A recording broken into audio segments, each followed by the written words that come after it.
In a universe where everybody wants to sit in the seat of the Almighty, there's only one position for the true title of Elohim.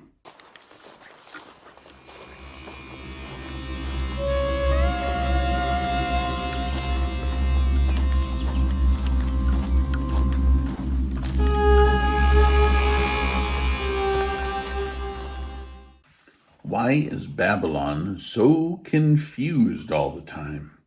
Why are they so confused? We're going to answer that question today. Okay?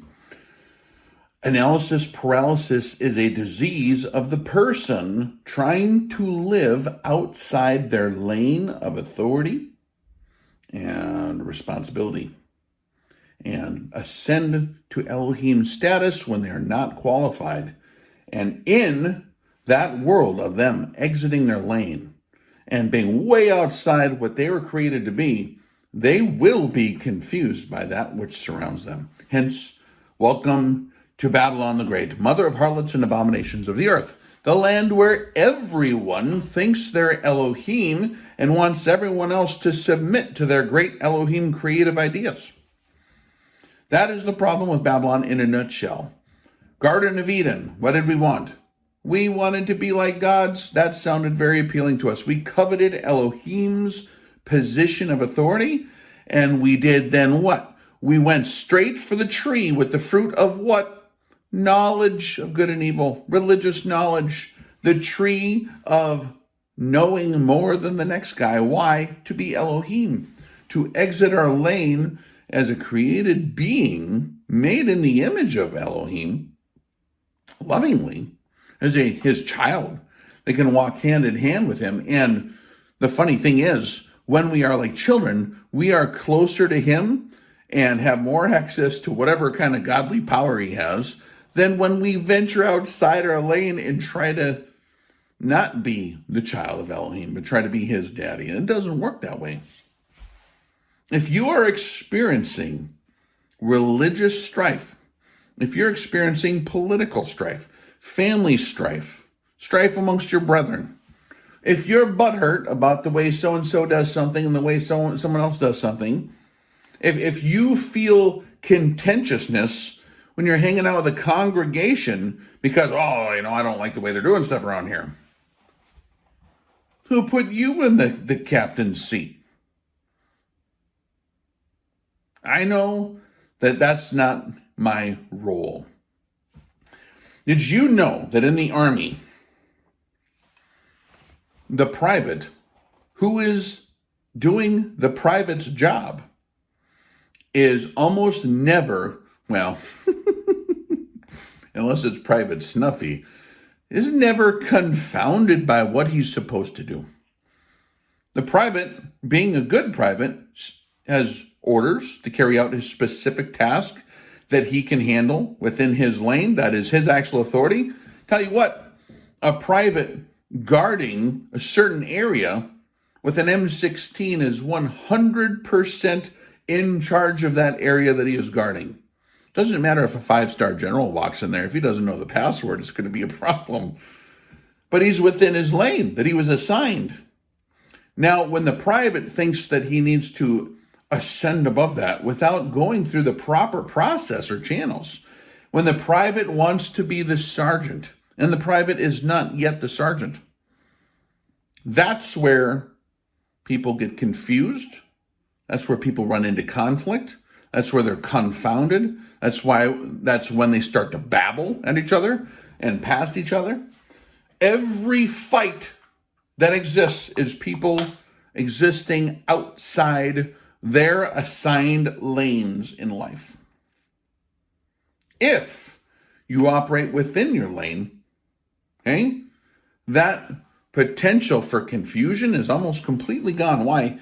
Because our commander, if you will, our Elohim, is a good and loving and just and omnipotent and omniscient Elohim, which means he knows all. He knows exactly where you're supposed to be, and he will put you exactly where you need to be, given the tools you have, where you can be effective according to the way he made you. And so when you stay in your lane, you 100% have that under control. But if you wander outside your lane, let's say that a private, let's say, I don't know, right? So a private in the Army whose job is artillery just walks across the base without permission, climbs over to the F-16 on the other base over there and says, I'm going to fly this jet. And he crawls in there and starts hitting dials, and guys are like yelling at him, like, what's your problem? Now you have a situation. That situation never would have existed if he would have been happy in his lane. But you see, the grass is always greener on the other side of the fence to those that are malfunctioning and coveting that which is not given to them. If you were created to have excellent hospitality skills, you should be satisfied that you can perform with excellence in that particular job that he gave you. That's your specialty. That's where he wanted you. That's where he put you. But if you try to exit that and now become something else that is not your lane because it seemed see, this is what happens when we consume Babylonian propaganda, is the enemy always tries to trick you into thinking what someone else has is what you need. That's what the serpent did, I think, right? Hey, Elohim, see that Elohim over there? You need his job. Wasn't that Lucifer's problem in the first place? He thought that he deserved to have that job, exiting his assigned lane. How many people do you think are not in their lane right now? All the ones that have freaking dilemmas and problems. If you have dilemmas and problems, I ask you, hold on a minute here. Well, what the hell are you doing? You're trespassing. You're trespassing where you're not supposed to be. He didn't put you here. Of course you're going to meet total resistance here. Or they're off on some quixotic crusade fighting for, conquering territory that ain't yours. So many of us want to have what is sold to us by the enemy as being the glorious leadership position. Glorious? There ain't nothing glorious about leadership in Papa's deal. Papa's deal is not like our bullshit systems. Papa's family, the leader, is the big brother in charge of keeping all the little brothers safe and doing what Papa said to do. It's a hell of a task, managing all the giant, huge pile of kids when Papa leaves the farm. All right, now make sure your little brother doesn't get into there. Make sure your little sister doesn't drown over in the cattle pond. Make sure that so-and-so tills the entire field and does it right. And I want you to make sure the house doesn't burn down. And also watch out for the coyotes because they're going to try to eat all the chickens. When Papa comes back, he's going to check to see if you did your job. You sure you want a leadership position? Yeshua said this. We forget. I'm going to remind you. I had to remind me lately. Yeshua said, dig this. Hey man, I didn't come to be served. I am here to serve you. What? The King of the universe? The King of all creation. The walking, talking, all-powerful Word of God made flesh dwelt among us that will reign with a rod of iron, came to serve us first and help us and take on all the responsibility for all the crazy folly and bullshit we jumped into. He took on all the responsibility and all the consequences as the leader of his people. So when his people screwed up, he took it on his shoulders, demonstrating selfless service to those that he did not rule over, but those that he shepherded and loved.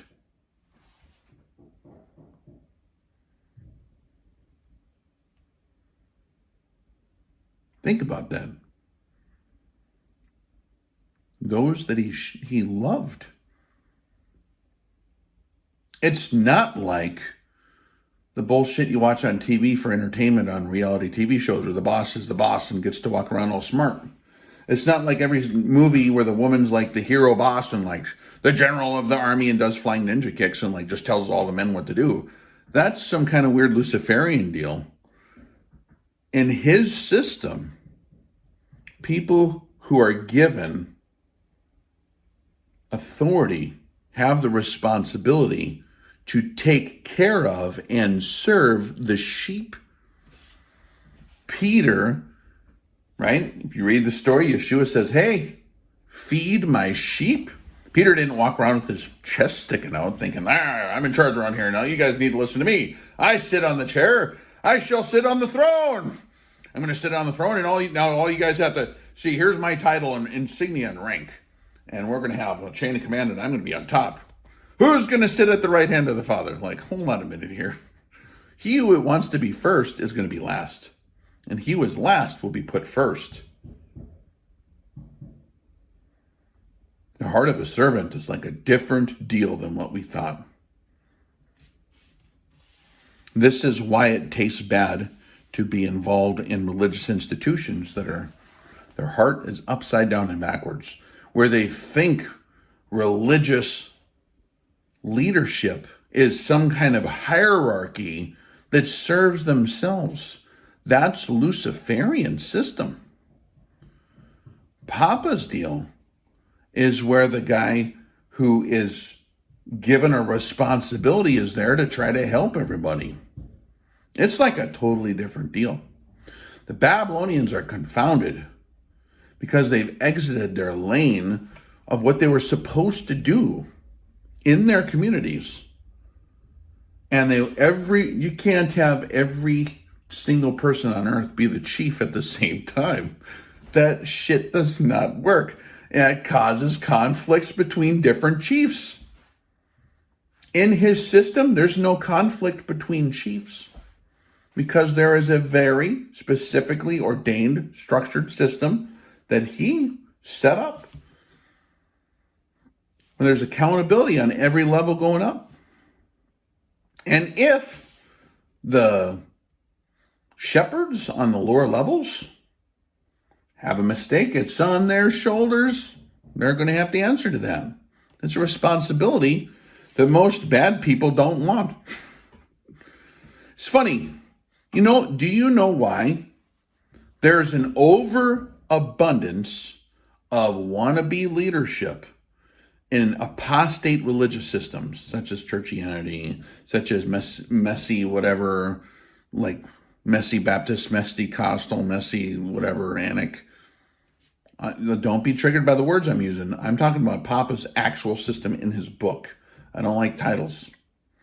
But all those, once it degenerates to a religious system, there's an overabundance of ungodly leadership in ungodly apostate systems. Because in apostate systems, those leadership roles are, I'm the Elohim, where's my 5-star general rank? I get to wear a different hat now, like you guys have to listen to me. They think, here's the difference. In apostate, bad, evil religious systems, everyone has to listen to that guy.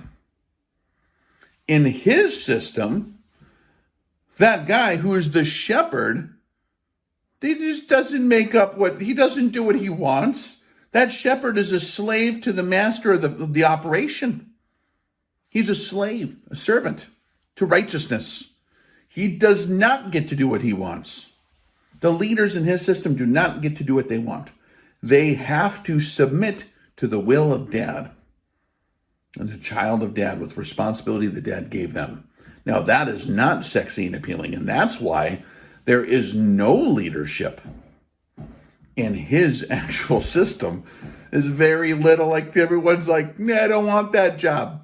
You mean I don't get to just tell everyone what I want them to do? You mean I don't just get to be the cool guy up front with a microphone jumping around with, big words and fancy things and good idea fairy stuff? No. We are slaves to Papa's instructions of righteousness. because it's good for us. And when I say a slave, I don't think in a bad way. This is the words he used, in the book.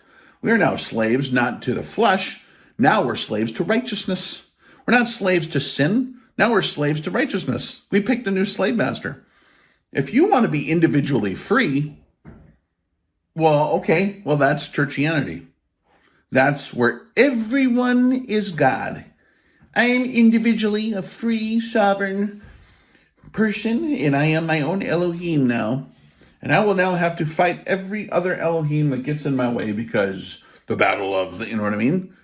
That's why Babylon is confusion. Everyone choking each other out, trying to trip each other, trying to set traps for each other, continuous, just terrible debauchery. Everyone exiting their lanes.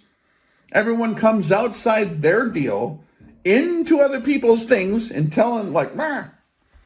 That's not the way his system works. His system, the true shepherds, are there to assist and lift up and actually lift the other people above them so they can do an even better job than them. The shepherd sacrifices what he wanted to do what the sheep needed to do for the master.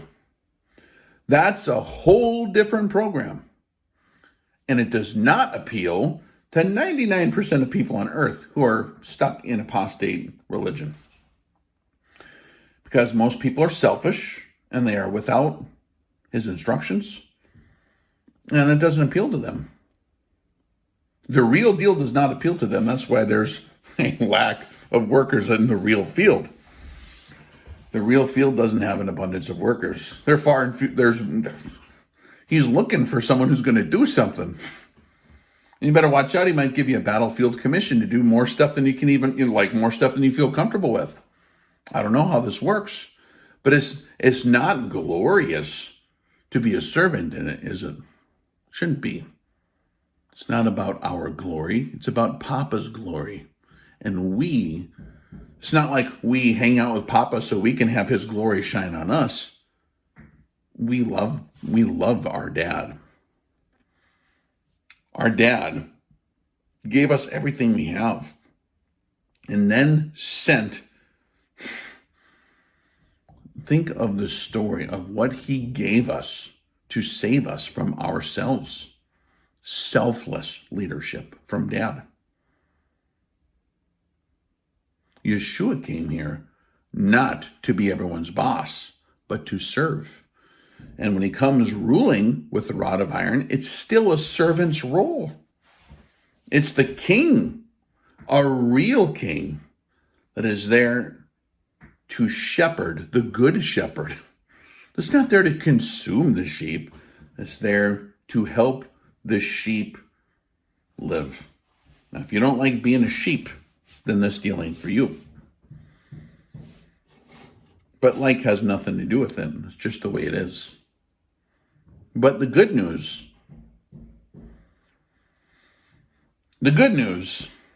is that his deal is available to anyone who loves him and is called according to his purpose and that walks after the example he has given us. Okay? If you seek a leadership position in his system, then you seek to serve people, not to be their boss or their drill sergeant or any of that stuff. You seek to serve them in a real way. And in that, I truly appreciate the very few amount of brothers I actually have that actually have really embraced that in their role to be a shepherd, to help little brothers. Just like the bigger, older brother on the farm helps the little brothers. Not there he loves his little brothers. He loves dad. You understand the difference? So Babylon is babbling because of everyone quit being the private in the army, and everyone went down to the PX, and the PX sold out of frickin' Colonel Eagles because every private strapped on I'm a colonel. Talk about a confused, malfunctioning army, right? That's the world of apostate religion. But in his deal, we do what we're assigned to do. There is actually a structure. It's in the book. You can read it. There's a structure in the book. But I can't make people not try to trespass outside their lanes. And there's no way I can, what I've discovered lately is I can't force people to conform to their true lane if they're just wired wrong and seek and have bloodthirsty, like they're seeking power all the time. They're just wired that way. I can't help them. It's not my jurisdiction either, but that's not my lane.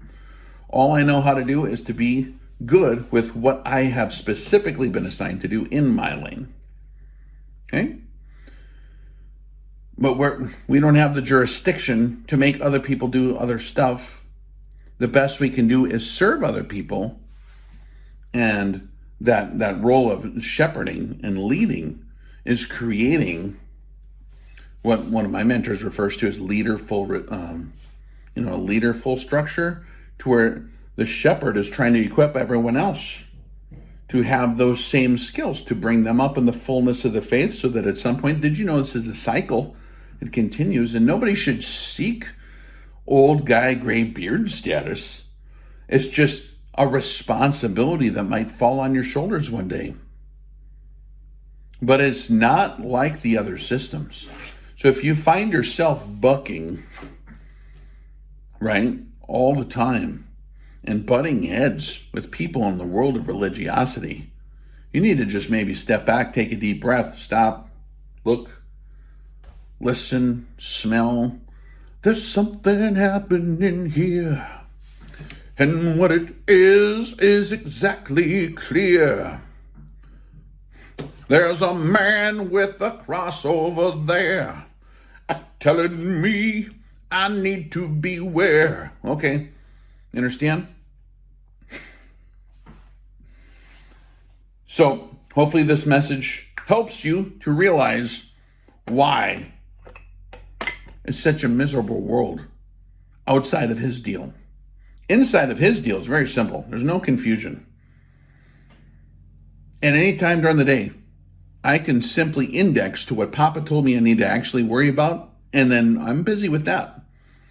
I'm not confused by the stuff that's outside my lane because I'm not there. Because I'm not trespassing. Okay?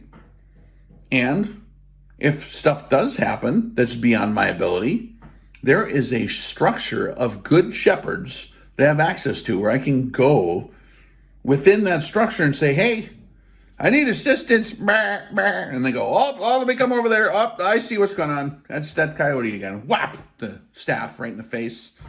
All right, you're good now. There's a system built for all this. Pretty cool. So, wanted to share that with you. You guys have a wonderful day. Next out.